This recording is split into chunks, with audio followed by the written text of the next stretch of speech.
Welcome to Shopper Matters, a podcast brought to you by the Independent Grocers Alliance. And now your host, Michael Laquier. Hello, and welcome to Shopper Matters, the podcast exploring the fast-paced omni-channel world of retail and the insights brands need to know more to connect effectively with consumers and shoppers. I'm your host, Michael Laquier. Shopper Matters is designed to bring you insights from industry leaders, actionable advice, and the latest thinking on what drives today's shoppers, highlighting the challenges brands face and the opportunities that come from truly understanding how people live, shop, and make decisions. Whether you're a brand manager, a retailer, or just passionate about the future of omnichannel marketing, the Shopper Matters podcast is here to share knowledge from the front lines of the industry and spark new ideas. Before we introduce today's guest, we'd like to invite you to consider following us on your preferred podcast listening app if you're not already doing so. Subscribing, be it on Amazon, Apple, Spotify, or other platforms, will ensure you automatically receive new episodes as they are released. So let's dive in and discuss what matters with shoppers today. And today we're exploring one of the most widely loved yet quietly complex categories in the produce aisle, blueberries. They're nutritious, versatile, and increasingly woven into year-round eating occasion. And I think I have to contractually say they're my daughter's favorite fruit by far. But what does it take to grow demand at scale? And how do you market something that is in many ways not a brand, but a commodity category, or at least previously was viewed as a commodity category? So to help us dive in, today we're joined by Kevin Hamilton, the Vice President of Global Marketing Communications at the Highbush Blueberry Council, an organization working to drive category growth, expand consumption occasions, and position blueberries in culture, cuisine, nutrition, and beyond. Kevin has a 20-plus year track record of building, transforming, and elevating some of the world's most recognizable food and beverage brands. And he was recently named the 2025 Produce Marketer of the Year by the Farm Journal's The Packers Industry Organization. Kevin, welcome to the show. Thank you so much, Michael. Good to see you. So Kevin, before we get into kind of all the shopper insights and strategy regarding the blueberry category, I'd love to start with your journey. So you've worked across CPG, consulting, the agency world, and now with food boards. Your career includes brand building, insights, creative development, and food and beverage marketing. So what drew you to the blueberry category and the mission of the Highbush Blueberry Council? Sure. And again, good to be with you. Thanks for having me on. I started out in the CPG space with organizations like Procter & Gamble, Clorox, and so on. I also did some time, as you know, Coca-Cola. Post grad school, I was in the consulting space as well as the agency space for a bit, and received a phone call from some folks over at an organization we now know as Avocados from Mexico, suggesting that there was interest in trying to execute marketing, advertising in a different way than what may have been, we'll call it the median average standard approach that's certainly been in the space over maybe decades.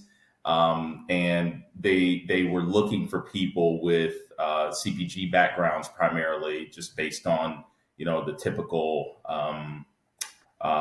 classically trained marketer. Yeah, I was going to say, this notion of perceived. I'd like to think, I'd be talking my own book to say it's more than perceived, but it's certainly this perceived notion that, folks in that space have been doing this for a long time. If you go back to, and Coke has this, right? Coca-Cola has photos of the 1880s or 90s with a billboard in New York City, showing Coca-Cola, right? So the organizations in CPG have been doing this marketing thing for quite a while and doing it in positive and successful ways. And AFM was looking to bring that style over to the agriculture space for them. And so that's how I got introduced into agriculture. And the ball's been rolling ever since. And with blueberries, the opportunity is very similar today. In fact, the issues at hand to solve for are very similar today as they were in 2014 with AFM. And that is the notion that there's a lot of supply that's coming online. And what we need is to try to protect the profitability of the entire kind of system end to end. And the way to do that is to in a commiserate way, move the demand curve. And the biggest lever you have to do that is marketing, advertising, promotions. And so that's what brought me over to this organization as well. Awesome. So, following that line of thought, right, it's what we've seen more broadly, right? Commodity and produce organizations shifting into more brand-like thinking. So what's the biggest difference that you found between, I guess, product marketing and category marketing, and how does that shift influence the way demand is built? Yeah, you bet. I think we're still finding our way through this. There's not a lot of historical examples of sort of category marketing in the style of brand marketing, if you will, for a product.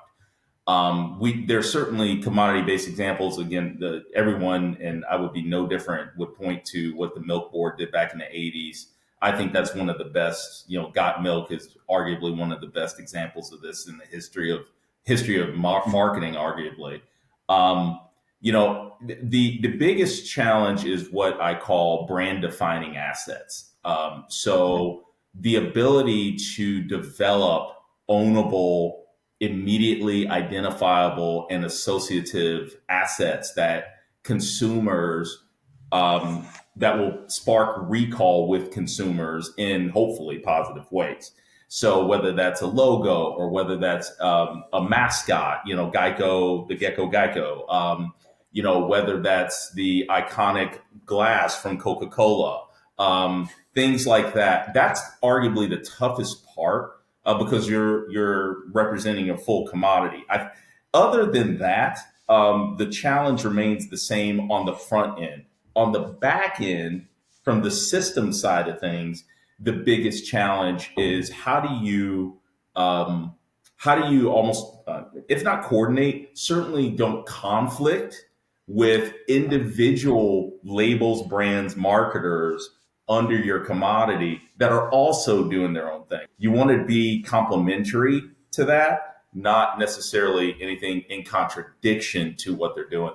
And so those two things, I would say, are the biggest differences when it comes to commodity versus sort of product and brand marketing. Yeah, it's a little bit, you mentioned our mutual alma mater, Coca-Cola. It's like think global, act local. Mm-hmm. The fact that you've got to have a campaign that's broad enough to encompass everything, but doesn't conflict with what's happening at the very local level. You mentioned a whole variety of producers there, right? They're not available everywhere. They're doing different things, and you definitely don't need to add any more complexity or confusion to the mix when you're working with a ton of different companies. Indeed. So let's move then to the blueberry opportunity. And doing research for our conversation, was I don't say surprised, but knew of the economic impact, but didn't understand the magnitude of the economic impact of the blueberry industry and what they contribute to the U.S. economy. Can you talk a little bit about that? And then, just given the scale and size, what are those macro drivers that are helping blueberries show up more often at retail and shopping carts, on menus and within meal routines? You bet. And I think a lot of organizations, certainly in the produce and agriculture space, the economic tentacles, if you will, with so many different products in the space they're super accretive to GDP in this country. There's so much we do from a trade perspective, from a labor creation perspective. It's keeping money circulating through the system in ways that I think many channels of economic business don't, and that's a really positive story. Blueberries is right there with the top of the players that are doing that and growing. I heard this stat the other day, or stat, it's more like a fact, I guess, but someone said that 12 years ago, and I've been with the organization for 2 years, so I'm still learning. They said 12 years ago, no one mentioned Peru as a player in blueberries in the United States. And today they're, very much a player, particularly as a counter-seasonal complement to the U.S. Domestic season. So the fact that we're growing and making this a year-round product in positive ways is absolutely accretive to the general economy. Insofar as blueberries specifically, what's going on here is that, and this is a bit anecdotal in my view, Michael, but I think for those of us that are of a certain age, we can remember some of these things. Hey now. So, certain age and hairstyle. Yeah, perhaps. exactly. It's coming back. Michael Jordan brought it in. It's got to bring it back. So, but speaking of the 90s, if you think back 90s, 80s, and so on, we used to eat a lot of products without checking the ingredient list, right? There's a lot of coming from the CPG world, certainly know all about it. It's, we would not really think too much about what's on the back of the box without naming any names of any products. It seems to me that somewhere in the early 2000s, things started to change, where collectively as a culture, maybe as a global community, we all started caring more about what we're putting into our bodies. And so this notion of health and wellness and that drive really kicked into overdrive, I thought, maybe about 20 years ago or so. Then comes along COVID, and that takes it even to a whole other level. And if you go talk to constituents in other countries, it's even, I would argue, even higher. That some of them are behind the curve versus the US. And so as a result, they're really catching up to, I think, where we were, maybe some of the other first world countries have been in this subject. And I think blueberries has been a bit ahead of the curve on this. Blueberries, we have the data that shows in a positive neighborhood called healthy, blueberries is one of the best houses in it. And consumers continuously say that in all the research that we have. And so that's great. All right. But what's happening is now people want not just health, they want great taste. They've always wanted great. It is food, not medicine at the end of the day. I know we talk about food as medicine, fine, but it's still food first in front of the word medicine. Okay. So people want to enjoy their food. There's the snackability components. All of these things are out there for us to go capture, advertise, and position with consumers, and promote with consumers. And so that's the next level of where blueberries is and where it needs to go as it pertains to it being the category of choice for consumers in multiple lifestyle opportunities and moments. So definitely an opportunity to lean into the health credentials of blueberries, which are outstanding. But what's changing in terms of the way consumers discover, buy, and use blueberries today?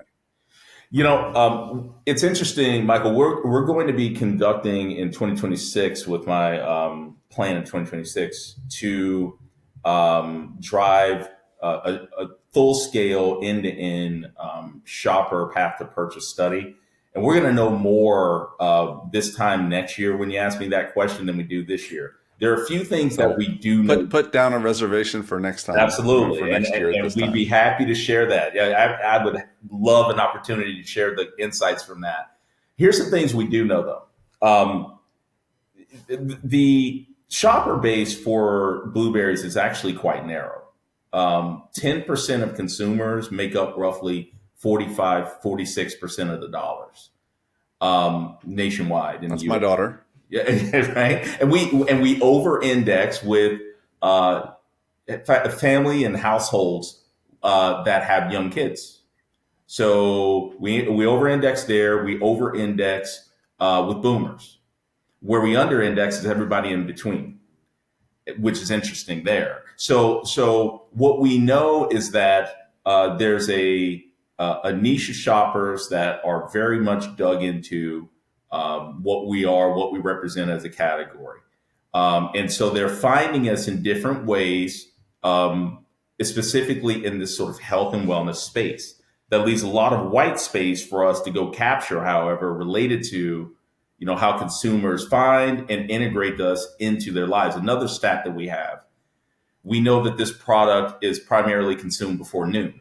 So it leaves a lot of consumption occasions, post noon and so on. We tackled this at Avocados from Mexico, where we wanted to expand how people think about the avocado and where and when it can be used. So now we talk about avocado usage throughout the day, whereas 10 years ago, we weren't really talking about it like that. Avocado toast in the morning, avocado salad at lunch, Monday Night Football last night, have your guacamole ready to go, right? So that's the opportunity for Blueberries as well to integrate into different day parts and so on.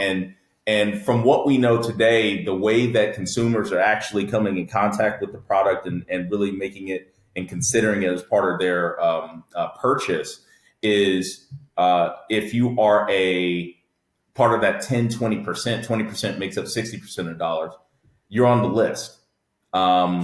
And if you're not part of that 10, 20, maybe 25% of consumers, you're not on the list and you end up being an impulse buy. And the impulse is often driven by many things we already know, in the shop, in the retail shop, whether that's display activity, something that's eye catching, points of interruption, as we used to say at Coke, so on and so forth. So yeah, we know some things. Candidly, we don't know all the things we want to know.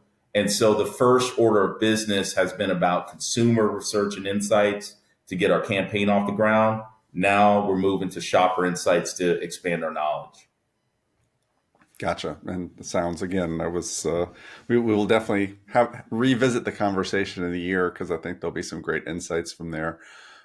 Given your background, this is a question I always like to ask, and given your background in insights, brand, et cetera, how do you define an insight? What makes up an insight for you? Oh man, well, that's a great question. Well, an insight is something that makes you say, aha. I've heard people say that an insight is something you didn't know before. I think that's incorrect. Meaning it can be something you didn't know before. But you know how sometimes you can know something, but the degree to which that something is known or is true or even false matters, right? And so the detail matters behind the what as well, because that detail can often drive what the resulting action is.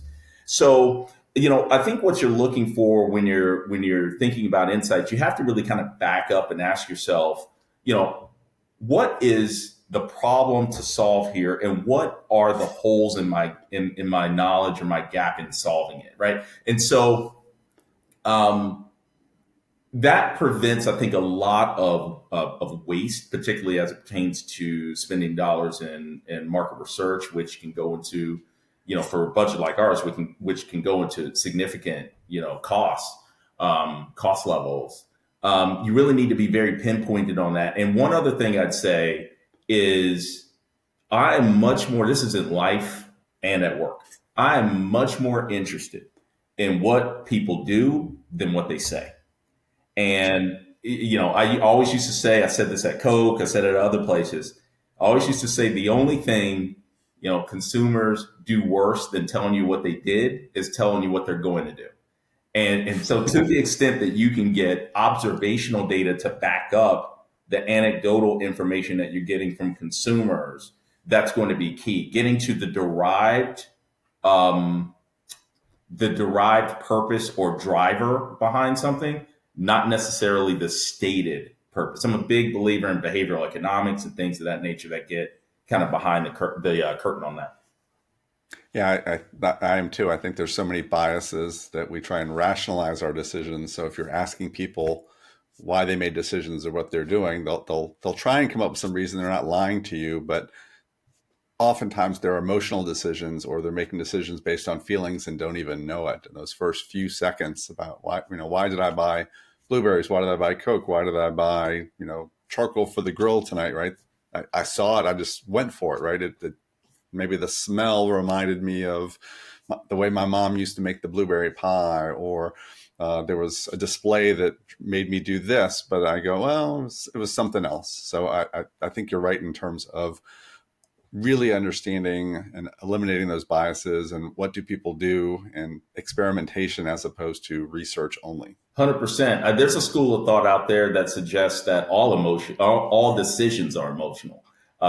We just don't know how to tap into that in a way that we can explain often. And so what we do is we look for these more rational explanations for why we do what we do. And in fact, most, if not all, decisions are actually emotional in core basis, and then they graduate up sort of the needs scale from there. So I'm a big believer in that. And again, I think from a blueberry perspective, where that really plays a part in our approach moving forward is we just haven't utilized that side of the house. We've been an organization, I think, that has been USHBC as a marketing organization has been around for 25 years. And, I think that it's been about using one hand as opposed to two hands on this, which has been about a functional message on health. And so that's a foundational piece. I think our next opportunity is really trying to increase value through emotion and really tapping into that piece of the game as well. Yeah, makes total sense. And the other piece that you said with your definition was action, especially as a commodity food board that is funded by growers. I know that there's always a bias to action. So if you come back with, here's the research, here's what we learned, here's all the data, and there's no insights to drive action, your stakeholders aren't going to be too happy with the dollars that were spent against that. So I agree that insights have got to lead to actions, whether those are different actions or improved actions, to be successful. Yeah. I mean, you could even flip it, right? Like the need for action should drive the search for insights.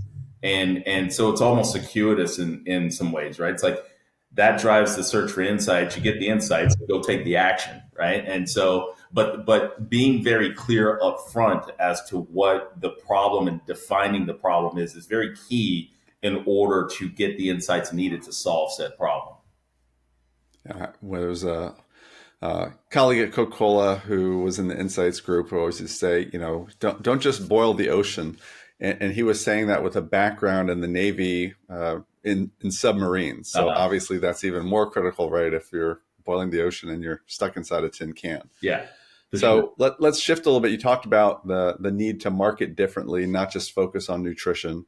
So the new campaign, Blueberries Go Big, feels like a significant evolution in terms of how blueberries are presented. So your previous campaigns lean more into that nutrition forward messaging, as you said, while the new approach feels a little bit more vibrant, more lifestyle driven, more rooted in everyday enjoyment, emotional connection, all the things we talked about from a brand perspective. Mm-hmm. So can you talk about those insights and that led to that shift?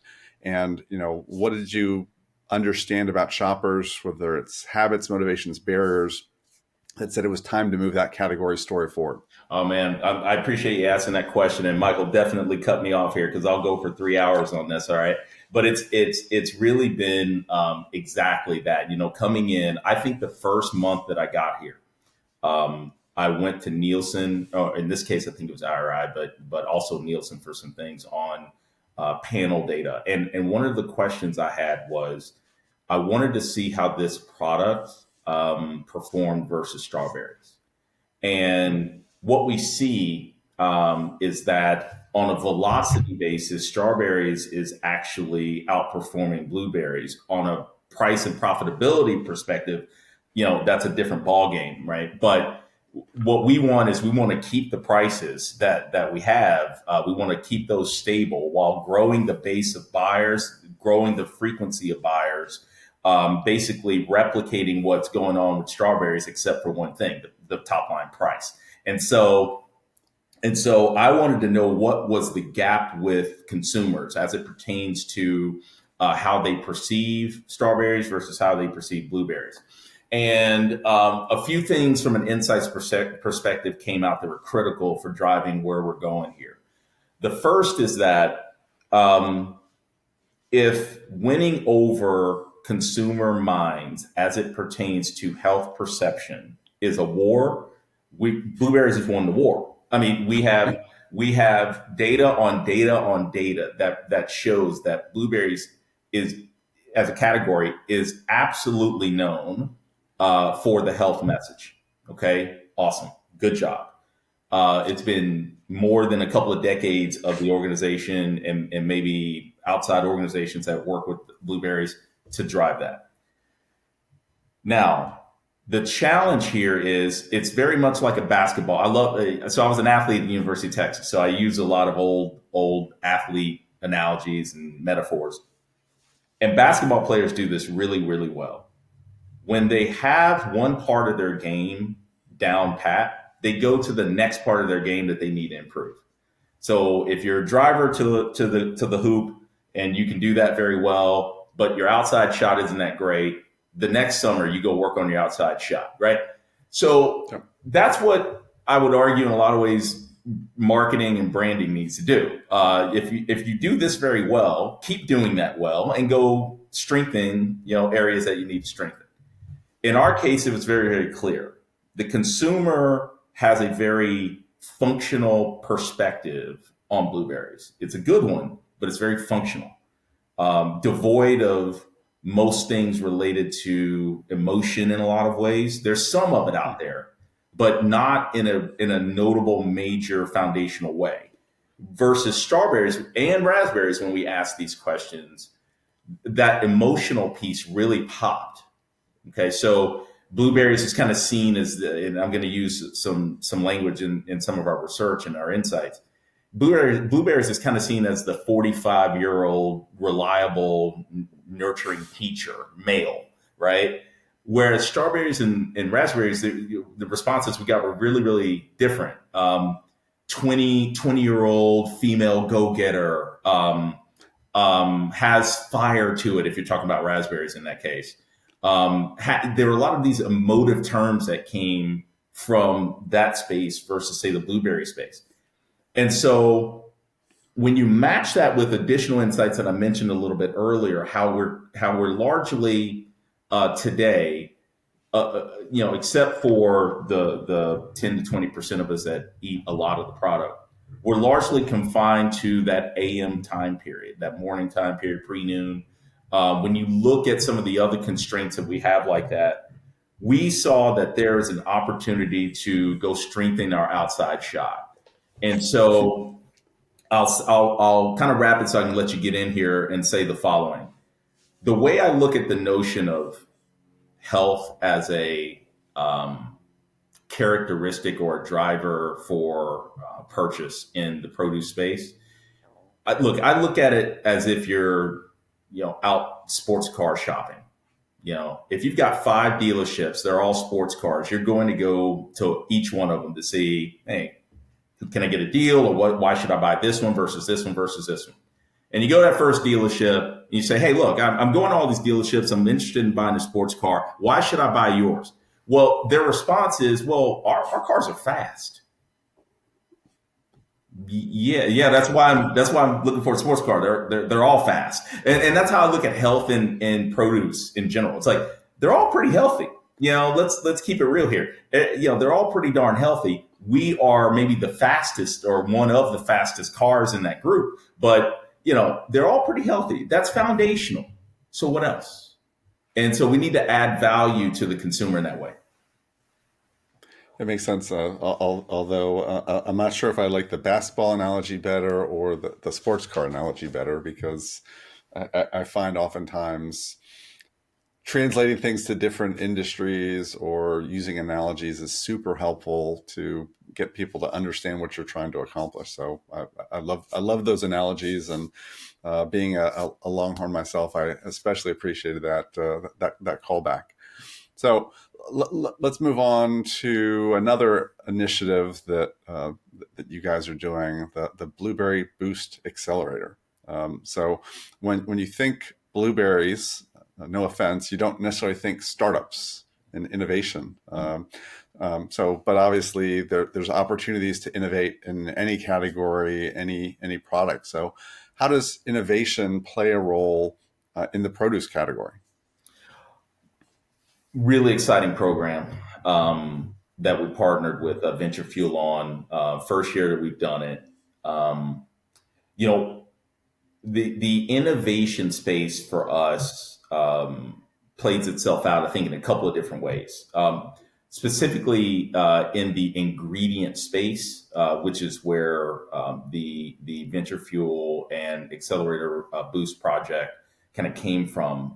We saw an opportunity there, and there continues to be an opportunity to expand the usage of the product in ways that are maybe not conventional, maybe haven't really been considered. And that's again where that innovation component comes from. And we wanted to find a compelling approach that was also cost effective for us to support that innovation that is happening out there. Not only support it, but also use it as an opportunity for getting that blueberry name out there in different ways, in ways that people haven't thought of before. So when I hear things like, man, you don't really think about blueberries when it comes to innovation, and yet here you are. That's exactly what we're trying to do.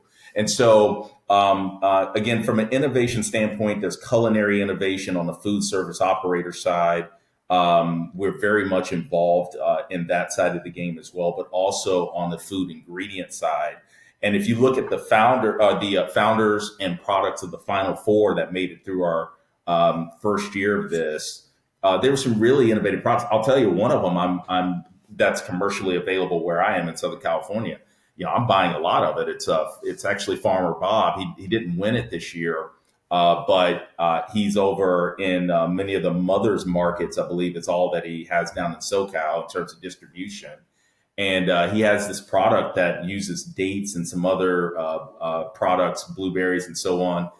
That's almost like a frozen sweet and tart treat that is excellent. And I didn't even know it existed. And so it's this type of activity that helps get the name out there, helps get the idea of innovation out there. And we certainly plan to continue to do that. We want to penetrate the natural food space a lot more in that way, particularly from an ingredient perspective. And we're actually looking to reinvent how we have been going to market on the B2B side related to food service operators as well. So that's something I'll be working on in 2026. Awesome. I've picked up on the basketball themes, Kevin, like the Final Four for the Blueberry Accelerator, the analogy of the produce section, and the jump shots and driving to the hoop. So I'm quietly a guy, Michael, that always wanted to play basketball, but I was too short. So 6 foot's not enough. You got to 6'4", 6'5". That's where you got to be now, starting. You got a little bit of a shot if you're that tall. Yeah. So you mentioned with the innovation and the accelerator, right, collaboration was a theme that came up. So to grow demand, collaboration matters. And full disclosure, IGA and the US Highbush Blueberry Council have done a number of programs together, and we hope to do more. Yeah. But from your perspective, what are the most effective ways that you're partnering with retailers to increase household penetration and basket size? Yeah, you know what? It's a couple of things, Michael. First of all, I am more focused on frequency than I am penetration, to be clear. Okay. We have about a 54% nationwide penetration. Certain retailers will be more than others, but overall it's about 50 to 55 or so percent, give or take. That's plenty. I mean, that's 70 something million households. That's more than if you combined, I think, England and France together. The challenge is getting them to buy it more. That's really the issue that the data is showing me when we talk about insights. That said, yes, penetration will absolutely take that. But frequency is certainly something I'm interested in. Now, as it pertains to basket size and ensuring that you're in the basket, in the case of blueberries, the data is really, really positive. We double up the basket size when we're in it. And I think you could say that certainly about other produce items as well. But we do a good job there because we're so complementary, I think, with so many other products. And so usually you'll see a lot of that where when we talk about ingredient, well, in a lot of ways, consumers are using it almost as a topping or ingredient at home as well. In terms of opportunities, in terms of partnership and what's working well, what I have seen is when we have an omni-channel approach to promotions with our retail partners, we see higher and better results, period. Full stop. So there's just multiple levers, as you know, that you can pull in this space. And to the extent that you can pull them all in a complementary way, in a 360 omni-channel way, you're going to see outsized results from that. And so, I think that's where I would like point the needle, I guess, as it pertains to achieving outsized results from the promotional efforts. So that's a great insight, and I think for those retailers listening, sounds like a good practical move they could make to activate Blueberries more effectively is that omni-channel approach, not just doing stuff in store with displays, but doing stuff online to drive that point of inspiration, not just the point of transaction. 100%. I mean, the path of purchase for shoppers, especially these days, it extends so far before and after purchase, right? Whether that's online or whether that's in store. And, that opportunity to find that point, here's another POI, point of integration with consumers, yeah? So we talked about interruption, we talked about interest, and there's also integration. And finding where that is pre-shop, shop, and post-shop for your product, whatever that product is. I mean, that's going to be, I think, the key for alignment with consumers and getting on that list. I mean, that's always the utopia here that we're trying to achieve. Yeah, great. So, Kevin, this has been a super thoughtful and inspiring conversation. Before we close, though, what's one thing you hope will happen with shoppers and Blueberries in the year ahead? Well, we're going to continue breaking down some doors, I think, in terms of how we're showing up. We're going to be either this week or next week. We're going to be introducing a partnership with People and People Magazine that's going to be really exciting in ways that you've never seen Blueberries show up before. It's actually a little bit risky, I think, for the way we've done things, but I've never been afraid of taking a little risk. I think in the year ahead, what I'm hoping is that we continue to partner with our retail partners like yourself and really trying to expand the way that consumers think about Blueberries collectively and use Blueberries collectively. If you look at our new campaign, we're very, very much focused on snacking. We believe we have an absolute right to be in that better for you snacking space. And it really doesn't appear to be something that's been on the radar very much. And so, but having said that, as I talk to, players that are in the shopper space, there is interest even in packaging and new ways of packaging the product, which again, our organization certainly doesn't control, but in terms of recognizing the sort of shopper insight opportunity, we're seeing that as well. And so, I'm hoping that consumers and also our B2B partners out there, whether it's in the retail space or in food service and so on, they begin to see us in just a different light, a more applicable, diverse light than maybe in the past, where health is a foundational piece that we build off of to increase and compete on value and not on price. Makes sense. Mm-hmm. Well, thanks, Kevin, for a great conversation. We appreciate the time and the insights. And we want to thank our listeners for joining us on Shopper Matters too. If you haven't already, as we said up front, be sure to subscribe, share, leave a review, and we'll see you next time. Thanks, Kevin. Thank you, sir. Thanks for joining the Shopper Matters podcast. If you like this episode, please subscribe so you'll automatically receive new episodes as they are released.